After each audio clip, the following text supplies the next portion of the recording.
Welcome to the Daily Citizen News Update. There are a number of items our team is covering this week, from big tech CEOs testifying in front of Congress, as well as how COVID might impact your Thanksgiving. But our top story continues to be the 2020 election and the resulting disputed vote count.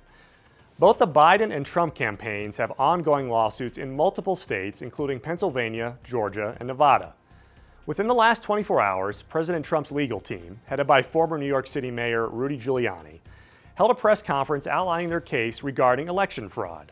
The biggest takeaway is the Trump team's assertion that voting systems managed by Dominion and Smartmatic changed votes from Trump to Biden in multiple states. Giuliani also spoke about overvoting in crucial counties in various swing states of up to 350%. The most important thing here is that this has been a massive attack on the integrity of the voting system in the greatest democracy on earth.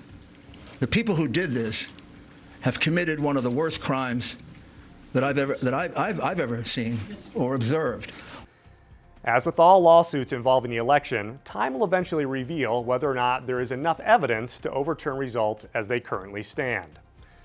Also of note this week, the state of Georgia discovered just over 5,000 ballots that had not been counted during a county-by-county audit. That discovery brought former Vice President Biden's lead down to roughly 12,000 votes in the state. The election will be officially certified on December 13th, should all legal challenges be resolved. But what if they aren't? What happens if by the time we arrive at January 20th, the lawsuits are still ongoing and the election is still contested? Who becomes president? It's highly unlikely, but according to the folks over at Ballotpedia, the closest we've come to such a scenario was in 1876, when a few southern states had contested vote results. In the end, Congress had to break the logjam, deciding the election just 3 days before the inauguration. But back to our original question. Who becomes president on January 20th if the election results are not certified? Well, it's a little complicated, but in the end, neither Donald Trump nor Joe Biden are sworn into office. The Presidential Succession Act of 1947 clearly lays out who will be sworn in the event the office of the president and vice president become vacant, as they would be in our scenario on January 20th at 12 p.m. If a new Congress has been sworn in, then the elected Speaker of the House would become the acting president until the election is decided. In this case, that would mean Nancy Pelosi would become acting president. But what if the congressional results are in question too? Then who decides? In that event, the responsibility falls to the Senate, more specifically, to the 65 senators who are not up for re-election. As things stand now, the Democrats would actually hold a majority in a partially filled Senate, and according to the line of succession, Senator Pat Leahy, a Democrat of Vermont, the president pro tempore, would become the acting president. Now, at this point, keep in mind that in the year 2000, when the election was disputed in Florida, the situation was not resolved by the Supreme Court until December 12th. So for all the politicos and talking heads out there who are panicking about the fact that the election results will not have been certified, relax. The process is playing out just as it should. Both campaigns are entitled to legal challenges, and when they are resolved, a new president will be elected and will be sworn in.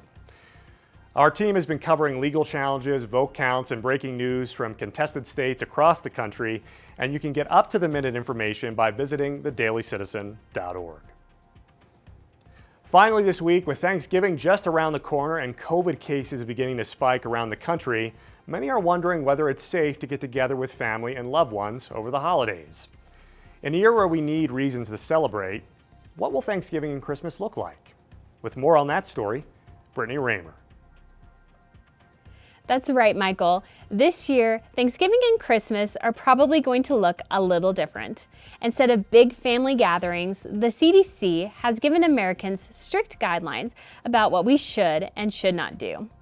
A couple of these suggestions include not singing or shouting, everyone must wear masks unless eating, avoid handshakes and hugs, and prevent the family dog from interacting with any guests who are not from your household.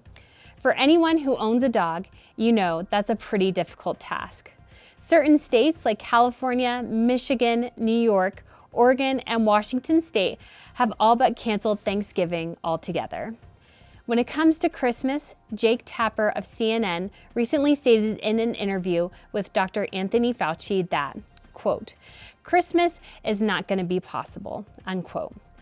All of these suggestions and guidelines are meant to keep Americans safe, but does that safety come at the cost of individual liberty? This year, Americans will have to decide whether gathering for Thanksgiving and Christmas is doing more harm than good to their vulnerable loved ones.